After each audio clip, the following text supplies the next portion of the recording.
వి gold trusted gold buyers తాకట్టులో ఉన్న బంగారాన్ని విడిపించి ఈ రోజు ఉన్న మార్కెట్ ధరకే కొనబడును. మరిన్ని వివరాలకు సంప్రదించండి 77107720. ఓకే, కవిత వర్తమానం ఎలా ఉంటుందని అంటున్నారు కదా, ఎలా ఉందనిపిస్తుంది? ఏమో ఎట్లా పోతే ఇట్లనే ఉంది. వాళ్ళ ఇంటి వాళ్ళు కూడా రాణిస్తానేట్లేరు, అందుకే గొడవలు అవుతా ఉన్నాయి. అంటే రానివ్వట్లేదు అని మీకు ఎవరైనా చెప్పారా? తెలుస్తూనే ఉంది కదండి. దయ్యాలు ఉన్నారు, కేసీఆర్ చుట్టుపక్కల దొంగలు ఉన్నారు, దయ్యాలు ఉన్నారు అంటుంది కదా. మీకు అనిపిస్తుందా ఉన్నారని? ఆమెకు అనిపించింది, ఆమె రాసింది. మీరు నేను ఇప్పుడు వాళ్ళ గురించి ఆలోచించాల్సిన అవసరం ఏముంది? అంటే నా లెక్క కేసీఆరే దయ్యం. మీరు పనిగట్టుకుని ఓడించినటువంటి నేతే కదా. ఓడించామే, అయిపోయింది. 6 ఏళ్ళు అయిపోయింది, నిన్నటికి 6 ఏళ్ళు అయిపోయింది. It's old story. ఓకే, మీకు ఏమనిపిస్తుంది ఆ లెటర్ చూస్తుంటే? నేను పెద్ద పట్టించుకోలేదండి. ఇప్పుడు మీరు అడిగితే అడగండి, ఏమైనా ఉంటే అడగండి అందులో. సో దెయ్యాలు ఉన్నారు అని మీరు అనుకుంటున్నారా? కేసీఆర్ చుట్టూ ఎవరైనా? ఆమె చెప్పింది కదా, వాళ్ళ ఇంట్లో ఎవరు ఉన్నారు, దయ్యాలు ఉన్నారా, దొంగలు ఉన్నారా, భూతాలు ఉన్నారా, కుక్కలు ఉన్నారా, నక్కలు ఉన్నారా, నాకెట్లా తెలుస్తుందండి? ఆమె చెప్పింది వాళ్ళ ఇంట్లో ఉన్నారని. వాళ్ళ ఇంట్లో ఏమున్నారో అలా ఆమెకు తెలుస్తుంది, మాకెట్లా తెలుస్తుంది? అంటే అది జనరల్గా రాసుకున్న లేక అది బయటకు వచ్చింది అంటే ఎవరో కోవట్లు ఉన్నారు అన్న ఉద్దేశంలో కదా, కాదా? జనరల్గా రాసుకున్న లేక బయటకు వచ్చింది. ఆ బయట ఎవరో పెట్టారంటే ఎవరో కోవట్లు ఉన్నారు, వాళ్ళు దొంగలు అయ్యి ఉండొచ్చు కదా. ఎవరు పెట్టారో, రాసిన వాళ్ళు పెట్టుకున్నారు, మళ్ళీ చదివిన వాళ్ళు పెట్టుకున్నారు. అసలు రాసింది చదివి ఆయనకు చేరిందో లేదో కేవలం కాంగ్రెస్ను మాత్రమే కేసీఆర్ తిట్టాడు, బీజేపీ ప్రస్తావన తేలేదు, కేవలం 2 నిమిషాలు మాత్రమే మాట్లాడాడని ఆమె లేఖలో స్పష్టంగా చేసింది. KCR is a matured politician, he's a cunning cut throat politician. BJP గురించి ఎక్కువ మాట్లాడితే బీజేపీ లైమ్లో ఇట్లోకి వస్తుంది. BJP is a dangerous party, వాళ్ళు ఎదగడం మొదలవుతే ఆపడం కష్టం అని బీజేపీకి తక్కువ మాట్లాడటం, అది పాలిటిక్స్ అంటారు దాన్ని. ఈమెకు అవి తెలియదు కదా, అది తెలియకనే బాధ ఇట్లుంది ఆమె వర్తమానం. అంటే ఏ పార్టీ అయినా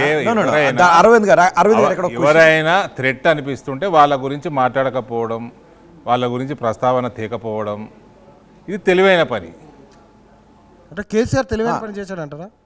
కేసీఆర్ తెలివైనోడే కదా. అంటే బీజేపీ వల్ల బీఆర్ఎస్కి థ్రెట్ ఉందా? ఆ తెలివి సరిగ్గా వాడి ఉంటే బాగుండేది. ఈ పోరగాళ్ళు వచ్చేసి పోరగాళ్ళని తెచ్చేసి ఆయన తెలివి తక్కువగా చరిత్రలో మిగిలిపోతున్నాడు అంతే. బీజేపీ వల్ల బీఆర్ఎస్కి థ్రెట్ ఉందా? బీజేపీ వల్ల అన్ని పార్టీలకు థ్రెట్టే ఉందండి. ఎందుకంత? దేశవ్యాప్తంగా చూస్తలేరా? మన ఢిల్లీలో ఏమైనా చూడలేదా, హర్యానాలో ఏమైనా చూడలేదా, మహారాష్ట్రలో ఏమైందో తుడిచిపెట్టకపోతున్నాయి కదండి పార్టీలు. ఇంకా అసలు బీజేపీ ఇక్కడ ఏడ చూసినాం మనం, ఇంకా చూడలే, ఇంకా చూస్తాం ఇంకా రానున్న. అసలు బీజేపీ అంటే ఎలా చూపించబోతున్నారు? ఏ రకంగా అయితే గెలుస్తూ ఉన్నామో రాష్ట్రాలు, ఇక్కడ కూడా అది ఇంప్లిమెంట్ అవుద్ది. అయిన రోజు చూస్తారు రిజల్ట్. కాదు, మీరు అన్న దాంతో థ్రెట్ ఉన్న పార్టీని ఢీకొనటమే కేసీఆర్కి అలవాటు. కేసీఆర్ ఇప్పటి వరకు కూడా తన ఎవరితో అయితే థ్రెట్ ఉందంటారో వాళ్ళకి ఢీకొన. మోస్ట్ ఇన్సెక్యూర్ పొలిటీషియన్ ఆయన కేసీఆర్. థ్రెట్ ఉన్న పార్టీ ఆయన ఉంటే ఆ ఢీ కొట్టే సీన్ లేదు ఆయనకి. ఆయన ముఖ్యమంత్రి అయిందంటే ఆయన తెలంగాణ సెంటిమెంటు, తెలంగాణ అంశము ప్రజల్లోకి వాగ్దాటి ఉంది, అది ఉన్నాయి, అది తీసుకెళ్ళండి అంతే. Is the most corrupt, highly notorious politician, most insecure politician. అది ఆయనదే కాదు, అది ఫ్యామిలీ ప్రాబ్లం ఉంది, వాళ్ళకి డిఎన్ఓలే ఉంది ఇన్సెక్యూరిటీ. కాదు, మీరు ఆరోపణ చెయ్యాలి అని ఆయన రాజకీయ వ్యవస్థని, రాజకీయ మారల్స్ని భూస్థాపితం చేసి అతపాతాల్లో కానీ తీసుకుపోయిందంటే కేసీఆర్. ఓ ఎమ్మెల్యేకి వాల్యూ లేదు, అవతల వాళ్ళని టార్గెట్లు చేయటము, మామూలుగా మాట్లాడి డిబేట్లలో చేసుకోవచ్చు, అటాకులు చేయటము, ఇళ్ళ మీద పడి అటాకులు చేయటము, బండ్లు ఇరగొట్టటము, కేసులు పెట్టటము, దొంగ కేసులు పెట్టటము, బెదిరియటము, ఇవన్నీ పాలిటిక్స్కి చాలా చీప్ వ్యవహారాలు చేసిన వ్యక్తి కేసీఆర్, ఆయన కుటుంబము, ఆయన ప్రభుత్వం. అంటే ఇప్పుడు సెంట్రల్ ఏజెన్సీలను ఉపయోగించుకుని బీజేపీ చేస్తున్నది కూడా అదేనండి. మీ మీద కేసు అవుద్ది, ఎవరు సీరియస్గా తీసుకుంటలేరు. బీజేపీ ఉపయోగిస్తుందంటే అసలు బీజేపీ ఏజెన్సీలు ఎందుకు సీరియస్ తీసుకుంటలేవు నాకు అర్థమైతే లేదు. ఏజెన్సీ సీరియస్ తీసుకుంటే ఎందుకు తీసుకుంటలేదు అర్థమైతే లేదు నాకు. Who are you to say central ఏజెన్సీలు బీజేపీ వాడుతుందని? అట్లా కాదు. అంటే గతంలో పరిపాలించిన ప్రభుత్వం ఒక్క నిమిషం ప్రసాద్ ఒక్క నిమిషం కాదు అరవింద్ గారు, గతంలో ఇక్కడ తెలంగాణలో అధికారంలో ఉన్న ప్రభుత్వం మోస్ట్ కరప్టెడ్ అని మీరు అనొచ్చు, పోలీసుల్ని వ్యవస్థలను ఉపయోగించుకున్నాయని మీరు అనొచ్చు, వాళ్ళు సెంట్రల్లో అధికారంలో ఉన్న ప్రభుత్వం వ్యవస్థలను ఉపయోగించుకుంటుంది అంటే అది క్రైమ్, రైట్? ఆఫ్ కోర్స్ మీరు అట్లా హౌ కెన్ యూ, ఈడీ వాళ్ళు సిబిఐ వాళ్ళు వీళ్ళందరూ సీరియస్గా తీసుకోవాలి. రాష్ట్రంలో ఉన్న ప్రభుత్వ ఆధీనంలో పోలీస్ శాఖలు ఉంటాయి. ఇక్కడ పోలీసులు ఏదైనా అరెస్ట్ చేస్తే అది రాష్ట్ర ప్రభుత్వం అరెస్ట్ చేయించినట్టు. సెంట్రల్ గవర్నమెంట్ ఆధీనంలో ఉండే ఈడీ సిబిఐ చేస్తే మాత్రం అది సెంట్రల్ గవర్నమెంట్ కాదు, అలాగంటే కేసులు అవుతాయి. బీజేపీ అంటున్నారు, గవర్నమెంట్ అంటలేరు, బీజేపీ పార్టీని అంటున్నారు. మీరు బీజేపీ అధికారంలో ఉంది కాబట్టి పోనీ ఎన్డీఏ సెంట్రల్ అధికారంలో పడుకొని బీజేపీ చేస్తుంది. పార్టీ ఏదో నడుపుతున్నట్టు అడ్మినిస్ట్రేషన్ దుర్వినియోగము. ఆయన ఎవరికి టీఆర్ఎస్ వాళ్ళని ఎవరిని ఏం చేసింది సిబిఐ ఈడీ ఇప్పటిదాకా? ఒక కవిత ఒక ఆమె పోయింది, 3-4 నెలలు పోయింది జైల్లోకి. అందులో ముఖ్యమంత్రులు పోయినరు. ఒక్క నిమిషం శ్రీధర్, కవితను తప్ప ఇంకెవరిని ఏం చేయలేదు బీజేపీ చేస్తే చెప్పండి, నాకు గుర్తులేదు. ఏం చేయలేదు కదా, అంటే బీఆర్ఎస్ అంటే కాంగ్రెస్ వాళ్ళు చేసిందా? కాంగ్రెస్ మోస్ట్ కరప్ట్ పార్టీ అని మీరే అన్నారు, కవితను తప్ప ఎవరిని చేయలేదు అన్నారు. అంటే బీఆర్ఎస్ మోస్ట్ కరప్ట్ పార్టీ కాదు, ఏ అవినీతి చేయలేదు కాబట్టి. ఇప్పుడు నడుస్తున్నాయి కదండి, మీ రేవంత్ రెడ్డి వేస్తున్నాడు కదా, కేసులు వేసిండు, సమన్లు పంపించాడు కదా. ఆడ కాళేశ్వరం కూలిపోతుందంటే క్వాలిటీ దెబ్బతిందంటే కరప్షన్ ఉన్నట్టే కదా.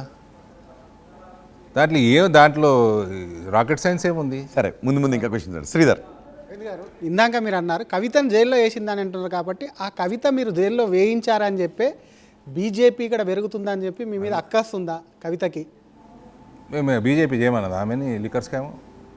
కేంద్రంలో మీరు అధికారంలోనో మీరే మళ్ళీ అధికారంలో అంటే లిక్కర్ స్కామ్ మా అధికారం చేయ, మా ప్రధానమంత్రి చేయమన్నాడా, మా మంత్రులు చేయమన్నారు? ఎవరు చేయమన్నారండి? ఆమ్ ఆద్మీ పార్టీలో చేయమన్నావా? మా పార్టీ చెప్పిందా, మా నాయకులు చెప్పిండ్రా? ఏది ఎక్కడ జరిగినా ఎవరు అరెస్ట్ అయినా దాన్ని తీసుకొచ్చి పొలిటిసైజ్ చేయటము ఇది అలవాటైపోయింది. అదే కవిత రేపు బీజేపీలోకి వస్తే చేర్చుకుంటారా ఒకవేళ పార్టీ? ఎందుకంటే ఇప్పుడు అరుణమ్మ చెప్పినట్టుందిగా జవాబు.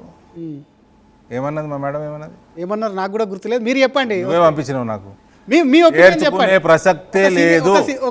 చేర్చుకునే ప్రసక్తే లేదు అని అరుణమ్మ అన్నదట్టు అన్నరా? మరి